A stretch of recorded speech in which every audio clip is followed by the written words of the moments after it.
Good evening, everybody. Welcome to Women in Tech Africa webinar series, our monthly session for promoting Women in Tech Africa here in Germany. Women in Tech Africa is an organization, a nonprofit organization that was founded in Ghana in 2014 by Ethel Kofi. I am the chapter lead here in Germany for this organization, and our focus basically is female entrepreneurs who are in the tech space, who are also generally entrepreneurs, trying to help drive, use technology to drive advancement within the African continent. Also to be able to highlight African women who are doing great things both on the African continent and in the diaspora. Today, I'm very happy to have Melanie Keita with us. And before we continue, I would like to ask you to please, all of you, mute yourselves. If you have any questions for Melanie during the time, please just hold on to them, put them in the chat, and we will come to discuss this during the question and answer session. So, Melanie is joining us from Melanin Kapital today. I had the opportunity to connect with her 2 years ago, when I think they had not already started with Melanin at that time, right? But I'm sure it was already in the concept phase. She's a professional with impact investing background, and their goal is to be able to come up with an enterprise to be able to support growth, social impact growth on the African continent. I would like to give her the opportunity to say a little bit about herself before we continue. Melanie, over to you. Hi, Ola. Thank you so much for the introduction, and thank you so much for inviting me in this lovely session among all those inspired women and Graham, as I can see. Welcome, Graham. So happy to be able to share a little bit more about Melanin Kapital's story and a bit like the challenges and the successes of the company, and of course focus on this topic of building partnerships and trust in the market. So a little bit about myself. I'm actually half French and half Congolese with Malian origins, so with a kind of a melting pot on both sides. I grew up in France with the big frustration actually of not being able to be closer to the African continent and be closer to all my family that was in Congo. So that's why I focused all my career on impact investing on the African continent. I studied in France, in Paris, in a fund called Investisseurs et Partenaires, focusing on investment in SMEs in French Africa, Senegal, Côte d'Ivoire, Cameroon, Madagascar. And then I finally fulfilled my dreams in living in the African continent, worked in Kenya for the United Nations for some time on financing topics for infrastructure before going back to Europe in Germany, where actually the path of Ola crossed. I arrived in 2018 in a fund called Finance in Motion, focusing on impact investment transactions through banks and microfinance institutions in French Africa again. And last year, during COVID, I decided to co-found Melanin Kapital to support smaller entrepreneurs in the continent and try to connect them to funding opportunities. So that is the background about myself, but I will delve into more details a bit later. Over to you, Ola. So as you can see already, it's going to be quite exciting today. And I promise you nothing less. Melanie is going to give us a little presentation about what it is that she's currently working on. And I remember chatting with her and she said, you know, building partnerships is not so easy, especially if you're a young professional on the African continent, because they're expecting that if you're young, you don't have experience. So she will tell us a little bit about what her experience was there as we go along, but she's going to give us a presentation right now, and then we can go into much details later on. So you can start sharing, Melanie. Wonderful, thank you so much. Let me know when you can see my screen. Can you see her screen? Yes. Perfect. Wonderful. Okay. So I'm very excited to talk about this topic of partnerships because for Melanin Kapital from the get-go, our ambition was, and our tagline was inspiring collaborations today to build the Africa we want tomorrow, one entrepreneur at a time. And the idea when we started with my co-founder, Ian Minjire, was to just realize that there is a lot of funding in Europe and in Western countries in general available for Africa, and that there were a lot of talents on the African continents, but both didn't seem to be able to connect. So we wanted to kind of link and partner with all those amazing initiatives to be able to provide all those resources to African entrepreneurs.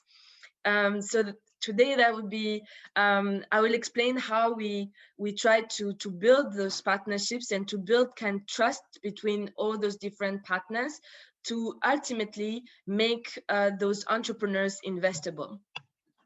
So first, a little bit more about why we wanted to focus on entrepreneurs.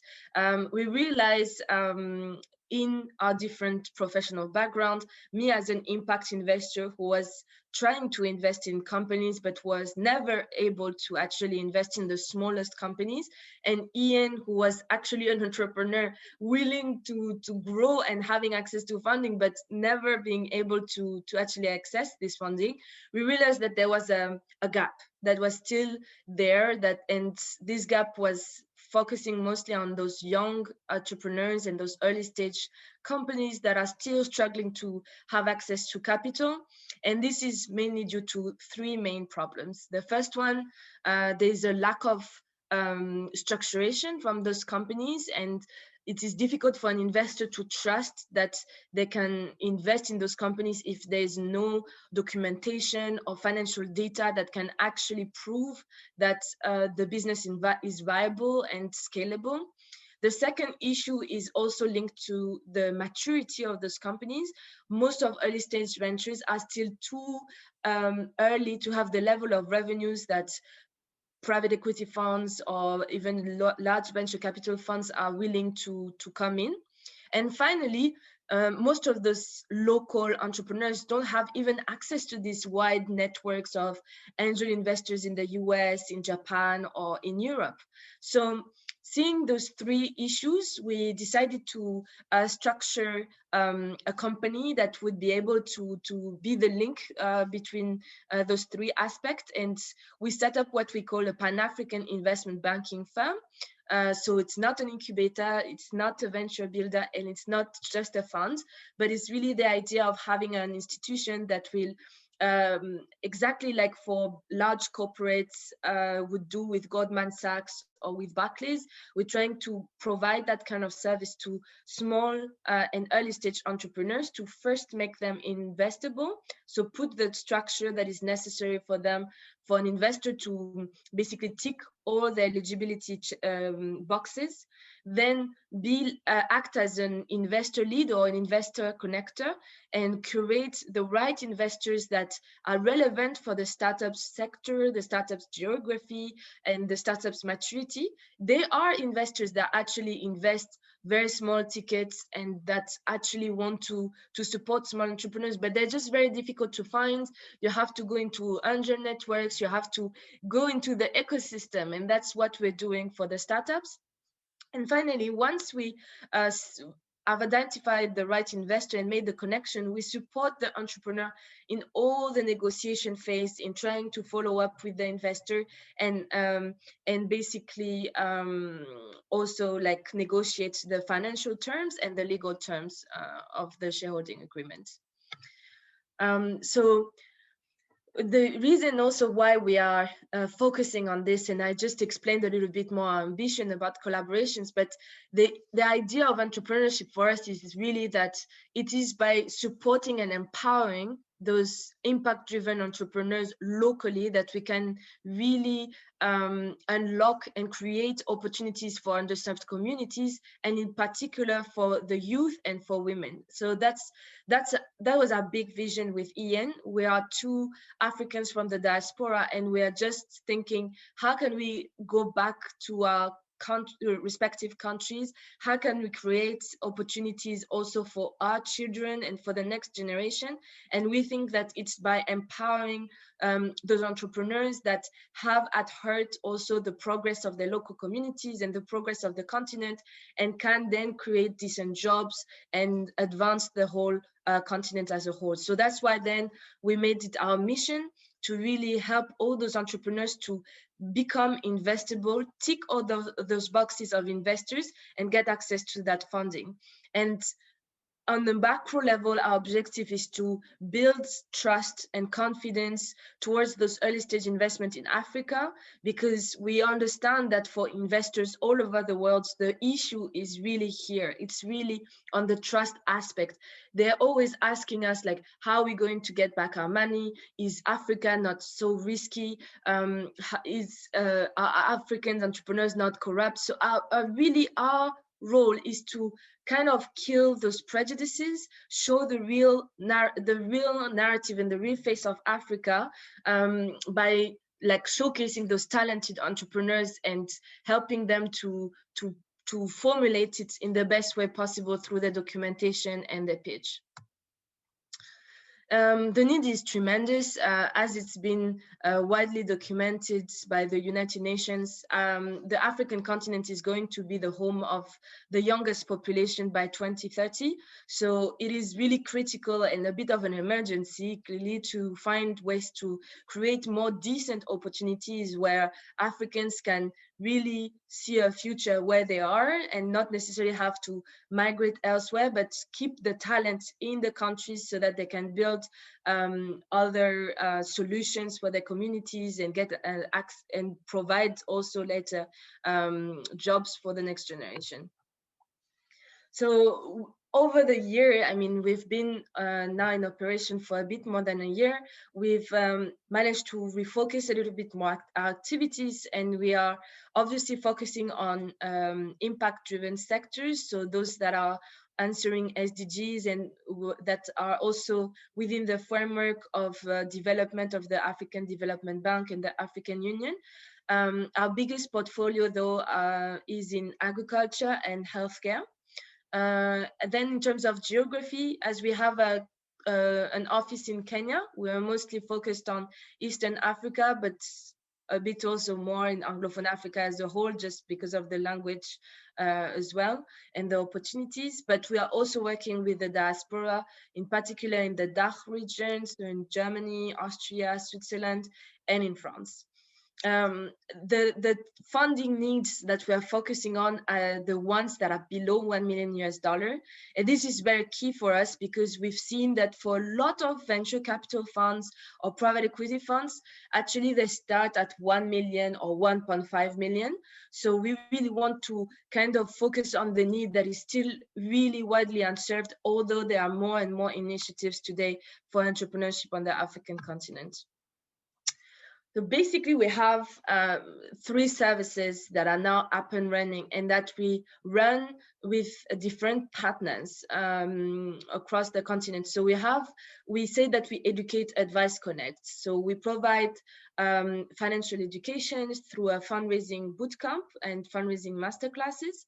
We provide investor readiness advisory directly to startups, but also in partnership with financial development institutions, like in Japan with JICA.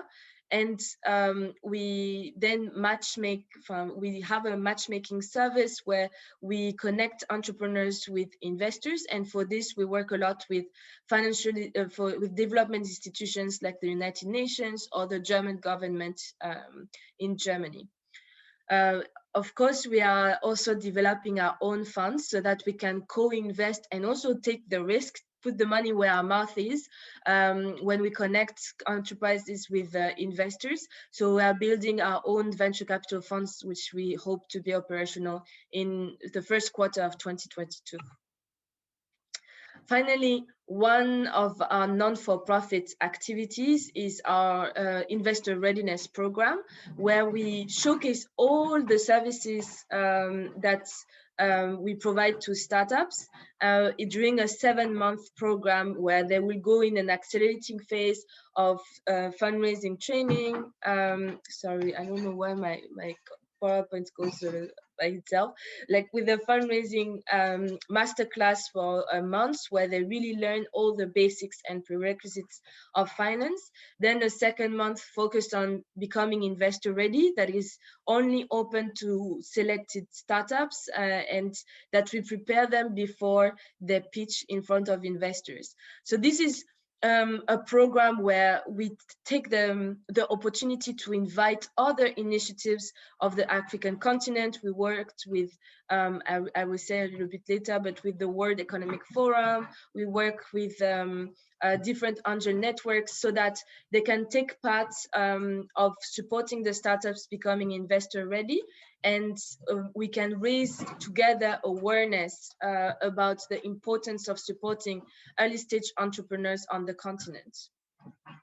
So this is the kind of the whole ecosystem that we try to build at Melanin Kapital. As an investment banking firm for startups, we are really at the center of all the different initiatives that are already there, and we work with them on the topics of investment readiness, because they can have the expertise on, for example, supporting tech startups to build a resilient business model, or in strengthening their branding. But we are just coming on the finance and fundraising side, so we can really work with different incubators, different NGOs or diaspora organizations, but also angel investors that want to find a pipeline for their funds. So those are so far the different relationships that we've built over time. Our current traction so far, so working for a year now, we've been supporting more than 30 startups in 5 different African countries, and that has been a journey, but now we are finalizing the fundraising for 2 of them for a total of $800,000. We're now a team of 10 members based both in Europe and Africa, and more precisely in Frankfurt, Paris, and Nairobi. And we've tried to work as much as we could to provide as much mentorship and partnerships to those startups over the past year. So now a little bit about also how we try to build trust, because as Ola has said at the beginning, we are very young entrepreneurs. And Ian is actually 29 years old and I'm 28 years old. So you can imagine that for an investor to give us millions to be able to invest in the African continent, it's a bit difficult. So we've tried our best to also kind of raise awareness through media partners. That is like networks like Women in Tech, where we've been invited with Ola. All of those interventions are very important so that we can build strong relationships and kind of also tell more about our story and about what we know and build credibility about our work. So that is a glimpse about the team in Frankfurt, Nairobi, and Paris. We are now trying to see also how we can onboard new volunteers for the program that is coming. But as you can see, we are a very diverse team that is based on the 2 continents. And our next step, just because that is nice to have a first program, but where are we going with all of this? Now we are building also our own tech platform where hopefully any investor can invest through our platform and connect with entrepreneurs. This will start in June through a very simple membership where entrepreneurs can create a profile and investor can create a profile. And the best profiles will be showcased during our pitch event, during our roadshow events. In September, again, we'll have the new Tuungane program showcasing the different entrepreneurs that have really impressed us and that we think should get access to funding right now. And finally, in December, all our network and partners will be invited to join our Melanin Kapital mobile application so that they can also build, continue to interact with our ecosystem and grow within the Melanin Kapital ecosystem to support even more entrepreneurs. So yes, that is it about the presentation that I wanted to share with you today. Maybe more on the personal kind of experience sharing. It's been, as you can imagine, it's been quite a journey. The impact investment space and the entrepreneurship space on the continent is in my perspective, very masculine and very Western oriented. So it was quite challenging to showcase to people that we could also do the work, and that although we are young, we also have a vision that can also be beneficial for entrepreneurs and can really advance the sustainable development goals on the continent. To build even more trust on our companies, we are at the moment finalizing our advisory board so that it can also increase kind of the average age of the team. But we are really exploring different innovative ways to make investors more comfortable for them to work with us, international institutions as well. And we are on the right path, hopefully, for that. But I'll be happy now to take any questions on about my journey or Melanin Kapital's journey, and how we can build trust and resilient partnerships for our business. Thank you very much, Melanie. Wow, that's you guys are involved in quite a bit. So if anybody has a question, you can either post it in the chat or you can just unmute yourself and ask. I see that generally, I mean, this is a 2-year journey from what I've seen. And within this 2 years, you've been able to do quite a bit. And the Tungane program that started last year also, were you able to get people to actually help you with that? How did you go ahead connecting with these entrepreneurs for them to be able to take part? Yes, so actually, that's thank you very much for the question. That's not what I have not precised it. So the way that we've done it, because we also want every incubator and accelerator to feel comfortable working with us, what we've done is that we've built partnerships with incubators directly, saying like, if your companies also want to join and really kind of strengthen their financial the financial aspect of their business, then we'll be happy to take them on board on Tungane and also connect them to investors. So we worked with West Africa, for instance, Shaper Impact Capital, which is an initiative from the World Economic Forum, Tech Quartier in Germany. So we really try to kind of have different actors that are already involved in entrepreneurship and would want to have also like the startups benefit for that service. Of course, I mean, the need of on the continent is huge. So we always have solicitations or requests from entrepreneurs themselves. And they come on our social media platforms, Instagram, LinkedIn, and they're like, okay, how can I get access to Melanin Kapital services even if I don't have much money? So then the Tungane program was really an opportunity for them, because although we don't select everyone to be accelerated, at least everyone has access to the training at the beginning. So everyone can at least learn about the financial prerequisite, learn how to make a financial model, learn like how do you, what kind of legal prerequisite do you need. So really, we try to open at least the education part, the educate part to everyone. And then from the call for proposals, of course, we need to select the companies where we actually feel that they have a clear opportunity for funding. And for this, of course, they're the ones that are a little bit the most mature. Sorry, Ola, I think yes. Yes, there was a question also about what the selection criteria, I assume that was the question, what the selection criteria is for entrepreneurs to enter into the Tungane program. Is this correct? Yeah.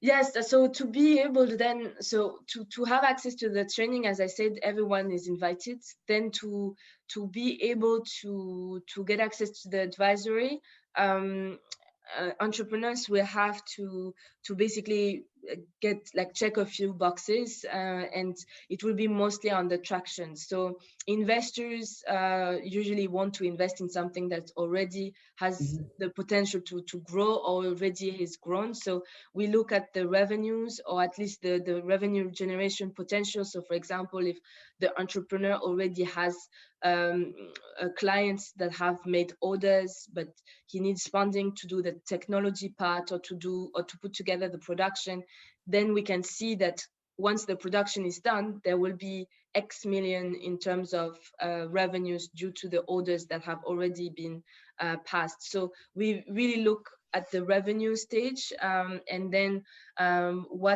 what kind of documentation the entrepreneur has made, has already at his disposal. So if the entrepreneur doesn't have even a pitch deck, then that's not possible. But if there is a pitch deck and then a kind of a business plan, we can complete with a little bit more information, but there's at least a basis that we can work on.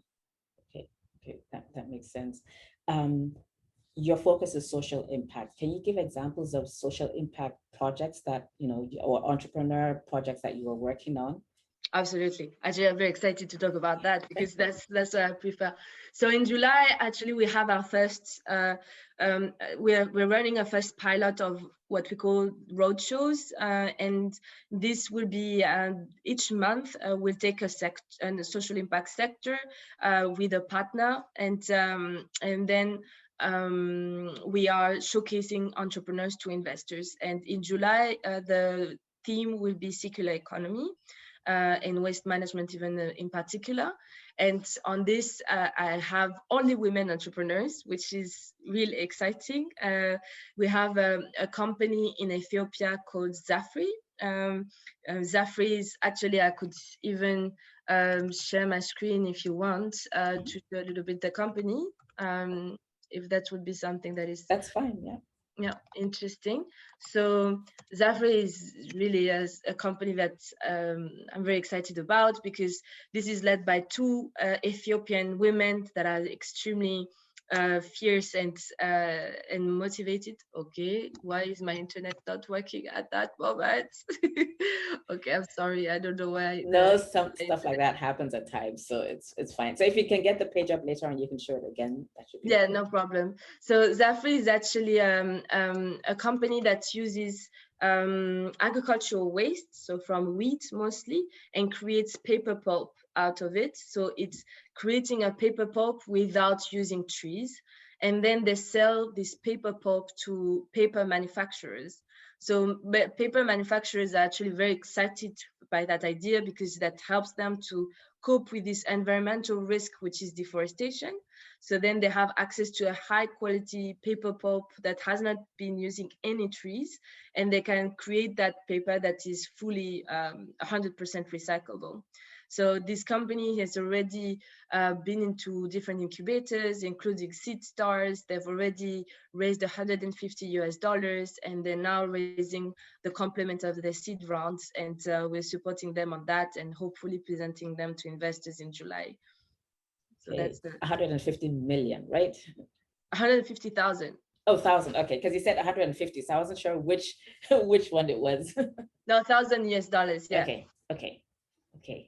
Wow. So I mean, I guess today we're talking about the climate and the effect globally, and sometimes I think on the African continent, because the basic needs are not met, can we fully focus on climate change, and how do you actually do that? So this is one thing which I think is also quite encouraging. Do you have any other stories from that corner?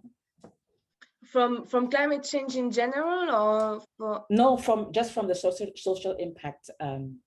Yes, area. Absolutely. So one of our first project, actually, so it's now we're moving away from climate, we go to healthcare, because we were during COVID. We were actually like starting to manage during COVID. Another project is called Wheels for Life. That's a project in Kenya. The entrepreneur is again a woman, and she's built this amazing She's called Dr. Jemima. She's built this amazing project where she supports women during COVID to get access to emergency care through, of course, an ambulances and services in gynecology. When we met her, it's actually my co-founder who met her. He proposed to her to implement also a full technology. So we built for her a partnership with a Japanese company that was developing telemedicine. So now she has her own tech and she can support women even after COVID, like women in rural areas, in very underserved communities, to get access to the best healthcare services in Kenya. So that's also one of the projects we're very excited about. She's been mentioned and nominated by BBC multiple times. She's currently working, trying to work with biotech in Frankfurt. So we're very, very proud of this project and very excited to push it forward. Oh, great, thanks. Somebody asked, what was your biggest challenge? Was it being a woman or being a young person taking a big responsibility? It's a tough one. I am not sure, because being a woman was my biggest challenge throughout the industry in any case, because it's very, and I would say even more so being an African woman, because it's really a field in impact investing that I find really dominated by men, but and by men from certain regions. But being young in finance is always something that is really not seen positively, I think, because everyone feels that you don't have the experience, you don't have the knowledge that a lot of older professionals would have. So you're always challenged on your age, and I think that there's some truth through this. Like, of course, someone that has worked 20 to 25 years has more experience. This is clear, and that's why we are building our advisory board, or formalizing our advisory board, because we never work alone. We also work with advisors and mentors that really guide us along the way. It's very important. At every age you need to consult, but I really don't think that young people don't have their place at the table when it comes to discussing financing the continent and financing entrepreneurs, because we understand the challenge of those entrepreneurs, and we've been there, and we're also aware of the new innovations and technologies that can support. So I think this is more about how can we work the young generation with the older generation to really improve the current initiatives that are being run, rather than always putting someone back to its age. But that was definitely a challenge, and honestly, both almost equally. Thank you. So as I said, if anybody has a question, you can either unmute yourself directly or you can put a question in the chat. And as long as I don't see a question in the chat, I'm just going to continue asking her questions. So, well, you did mention one key thing, right? That the general population of Africa is young. And I think the future, how do you call it, prognosis is that, well, in I think 2050, no, is it 2050? I think we're going to have double the amount that we currently have right now. But from what I read and from what I hear that the youth is very, very forward-looking, very, very innovative. What has been your own personal experience, especially since you've worked now? I think you said you've worked in five different African countries, and you have 30 startups. So I'm sure you have a mix of people that you have seen and how they are. So what has been your impression? No, for me, I'm always amazed, and that's why I really love and I'm passionate about what we do at Melanin Kapital, because I can see that, like especially in the countries where we've been working, in Kenya, in South Africa, Ghana, Nigeria, and I know that my Francophone countries also, I will be able to see them as well. But like, there's so much thirst of like making an impact and changing the situation, the status quo on the continent. This is an energy you really don't see anywhere else. Like our countries really have this impulse and this really, like, it's coming from the guts, where you're like, I really want to change and solve that particular problem. Like for the women's that I've been talking to you about, like when they pitch, they really, it comes from their hearts. They've experienced the problem in the core and they want to change it. So, and they're extremely, of course, innovative, because we have also the chance now with all the initiatives that are coming up to have new technologies that comes up. When you look at a country like Kenya that has Safaricom and M-Pesa, you can see all the different innovations that came around it in terms of financial technologies, or how you can really work even in the most remote areas, but don't need cash, you don't need credit card. Like you just need the smallest phone, the Nokias from back in the days. And that's really what is, for me, the reason why I'm still an optimist about Africa, because I think that there's so much that can be done. And when you work with entrepreneurs every day, you see that there are solutions that are being implemented, and there's funding for it. Like when we look at the latest funding rounds with Flutterwave, with Paystack, I mean, Africa is really attracting a lot of funding from abroad. Of course, for now it is on tech mostly. Of course, for now it's also mostly on fintech, but it will trickle down at some point. And the more we have local initiatives led by Africans that really also show the way forward, show that it is possible, they will be the first ones also to use their funds from their success, hopefully in other entrepreneurs. So that's, at least that's the bet that we're trying to make at Melanin Kapital. Okay, I know, because it was very interesting. I think there was a time I flew home, so I'm from Nigeria, and we went from lining up in banks for hours just to withdraw money to money being transferred on your phone. And it wasn't even here in Germany. At that point in time, it was not possible to do any sort of transaction like that in Germany. And nowadays, all you had to do was type in a code with a star, like the way you would check your credit on your phone. And they could use that to transfer money. ATMs came much later. And it was just, for me, it was just like a revolution, because in between, there was nothing. And then all of a sudden, there was something completely different, which offered the unbanked people also a possibility to be able to do business with their phones. And you see, I guess you see the progression right now and where we're coming to go. We always hear this Silicon Valley comparison when it comes to funding. Do you want to talk a little bit about that? And when you look at, Africa and you look at Silicon Valley?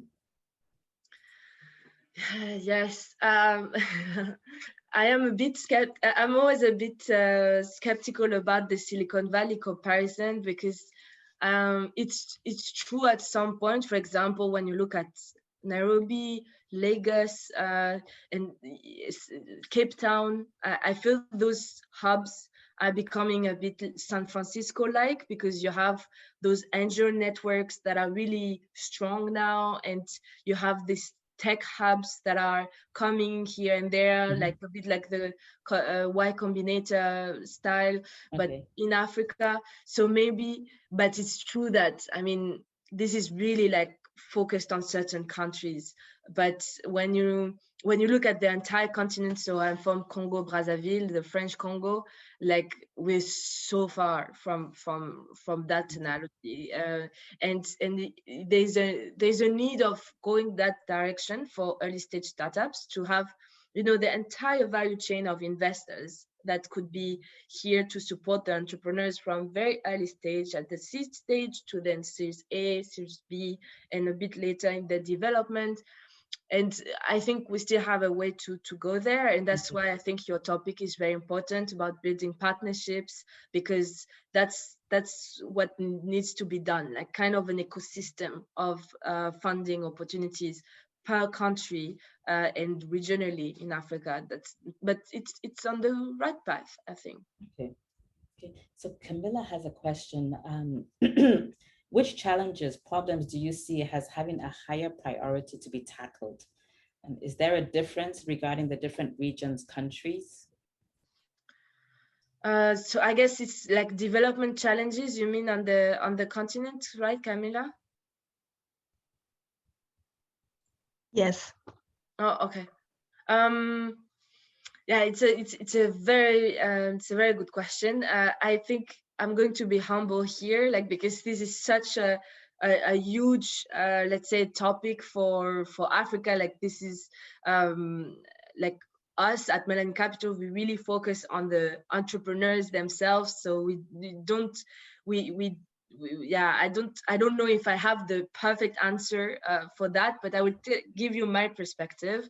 I think that one of the biggest challenges for also our entrepreneurs is the infrastructure challenge. It's very difficult, honestly, to be doing a business and to try, for example, to work in logistics, and then there is not transportation infrastructure that is actually up to standards. It's very difficult, like what we saw with Wheels for Life, to kind of try to support patients during COVID if there is not the right healthcare infrastructure that is being available, and enough beds, enough rooms in hospitals in different areas to be able to support them accordingly. So I think, honestly, the infrastructure challenge, I find it very very high on the priority list. But this is something that we're not involved in as Melanin Capital because it's very dependent on the public sector in our point of view. And then it requires another expertise because you really need to be able to work with governments and create other kind of partnerships with the public sector and with then the private contractors.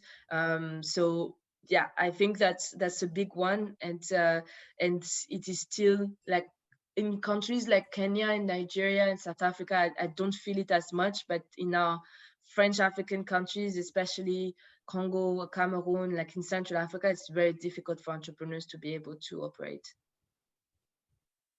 Okay, so I guess just following up on that, do you find that there are differences between Francophone Africa, the ones that you've worked in, and because you just spoke about Congo, right, and Anglophone Africa, are there, from the entrepreneurship mindset, I think it's the same, but they have, I assume, different challenges, right? I totally agree, and honestly, it's a bit frustrating to see from a Francophone African perspective because you really feel that they are two different Africas almost. Like the ecosystem in Nigeria, in Kenya are so developed. Like there are so many actors and incubators and investment funds and business angels that are there, and they all see the opportunities. Like when you pitch a Nigerian startup, it's always much easier to get funding for that startup than if you pitch a Sierra Leonean startup or Guinean startup. And it's linked to, of course, first the country risk. So the country risk is not seen the same way by an investor if you're like in Nigeria, in Kenya, or in Guinea, in Mali, or in Mauritania. It's really seen differently. But then when you are in countries like Senegal that are not seen as risky, as risky, then the issue is the development of the ecosystem. Because in Senegal, there is not the same. First, the laws are different. They're really more linked to like the French culture, which is less entrepreneurial than the Commonwealth countries. So you can see already that the ease of doing business, in my opinion, in Senegal or in Ivory Coast are a bit more difficult than in Kenya, Nigeria, or Ghana. Then when you pass those regulations, there's also like, what kind of opportunities do you have? There are less incubators, there are less accelerators, there are less funding opportunities as a whole. And then when you look from the investor perspective on those entrepreneurs that are in those incubators, very few incubators, the quality of the businesses are less high than in Ghana or in Nigeria. So then the investors are not really heavily invested in those countries. But within French Africa, I would say there's already huge disparities between then the ones that are more dynamic, like Senegal and Ivory Coast, maybe Togo and Benin, and Cameroon, and those that are really almost still like Congo, Guinea, etc. So it's really like very there's huge disparities already within French Africa, and I would say that compared to Anglophone, to English-speaking Africa, there's complete like it's a complete different story. Yeah. Thank you. Teboho has a question. Do you see the African Continental Free Trade Agreement and its implementation making the work of Melanin Kapital on the African continent easier? Yeah, absolutely. I mean, if it's done in a timely manner and like in the proper way, like as the vision is at the moment, definitely it will help our work tremendously. Also because it will help our entrepreneurs tremendously to build like more synergies and better business relationships inside the continent. So that's mostly because the entrepreneurs will grow, will have more facilities, that then for our work it will be a bit better because we'll have access to companies that have more opportunities of growth, and then it will be easier to sell to investors, definitely. Thank you. So I just want to put your contact details in the chat for people who want to reach out to Melanin Kapital. They are on LinkedIn. I'll just put that there. You can always reach out to them if you have any questions. Do you have any further questions in the session? We've done a whole lot of talking and I've spent half the time asking questions, but please do feel free to ask questions. And you can unmute yourself.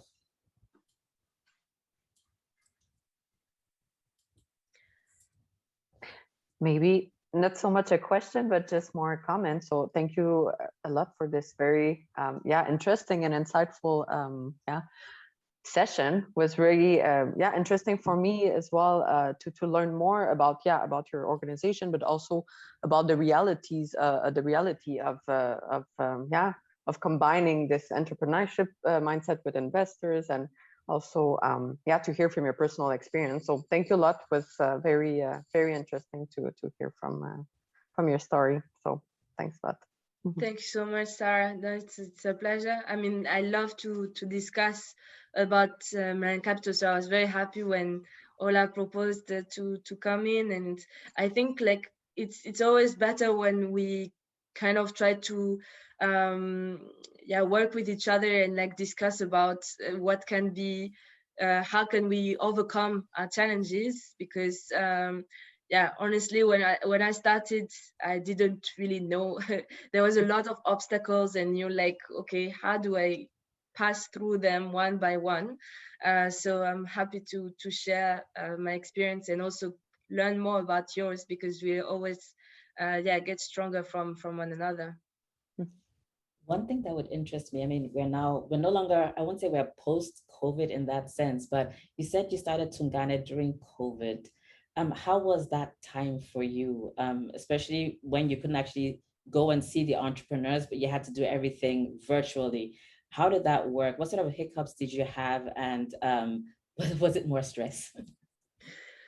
Yeah, I mean, that was definitely stressful, because you start from a blank page. Like, how do you organize a pitch event virtually? How is it supposed to work? Are people going to invest? Like, how do you do a networking event on Zoom? How do you try to make interactions and stuff like that? It was but at the same time, because I think everyone was starting from scratch, then we were more comfortable to try out things, and we were just thinking, well, in any case, it can go wrong, but nobody will judge us, because it's not like someone masters it already. So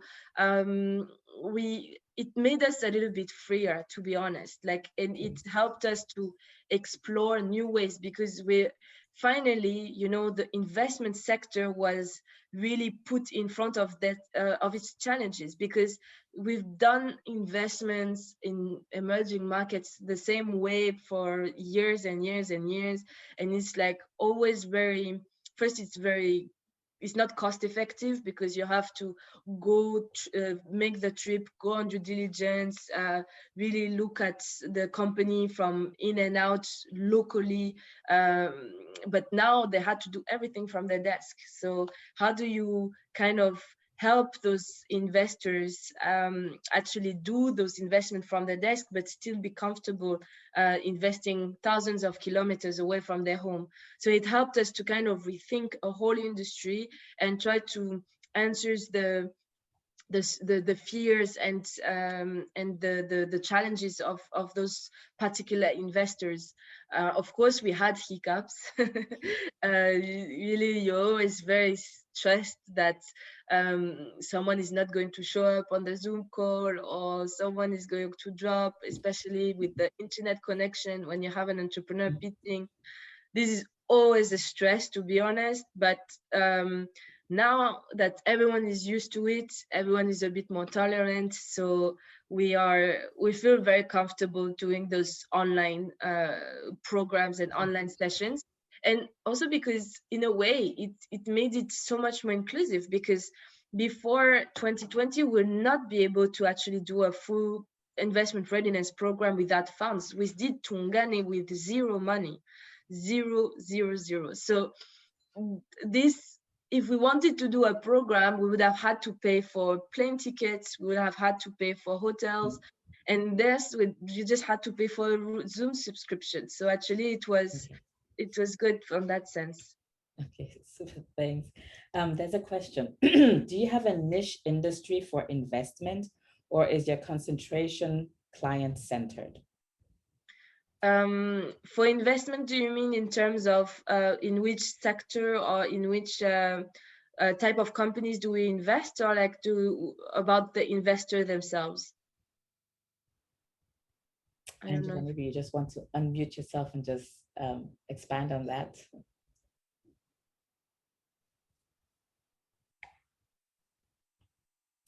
Angela, are you still there? Sorry, I was talking and I was on mute. I forgot.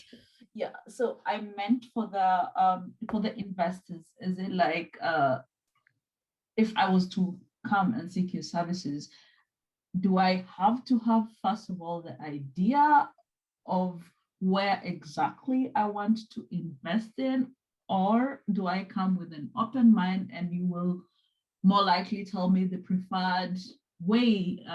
Right now we are more in tech, so I would advise you to go this way. So that is what I meant. Absolutely. So then, sorry, thank you. That's very helpful. So we're more on the second option. So we're really looking at the investors' needs and kind of designing. If there is no investment strategy beforehand, then we'll design it with the investor and look at what would be interesting for the investor himself or herself. So to give you an example, at the moment we have requests specifically to invest in the circular economy sector. So then we are also trying to source and to support the entrepreneurs that also are in this sector and find the right investor for them, because we already have that request. It's the same for the women-led entrepreneurs. We had like an investor that has specifically requested to invest in women. So then that's we can orient that investor towards the pipeline that we have on this specific topic, but we're not yet we don't have, let's say, specific niche for an investor. Let's say it's really customizable. I hope that answers your question. Yes, thank you. Wonderful. Thank you very much. I just posted, so for anybody wanting to know about our next event, so we are on Meetup. These webinars, we want to hold them once a month just to make sure that we stay connected with our community. And the idea is to engage, to inspire, and to educate. So we'll be back again in June with another topic. Stay tuned. We will be promoting this as the time comes. Thank you, everybody, for being here today. Thank you very much, Melanie, for talking about this. We can see that your heart, your life is in this project, and I'm looking forward to seeing what Tungane 2.x, right, is going to bring as the next stage. And I wish everybody on the call all the best. Thank you very much, and bye-bye. Thank you so much. Have a wonderful day. It was awesome to be here. Thank you so much again, Ola. Thank you, Melanie. Bye. Bye.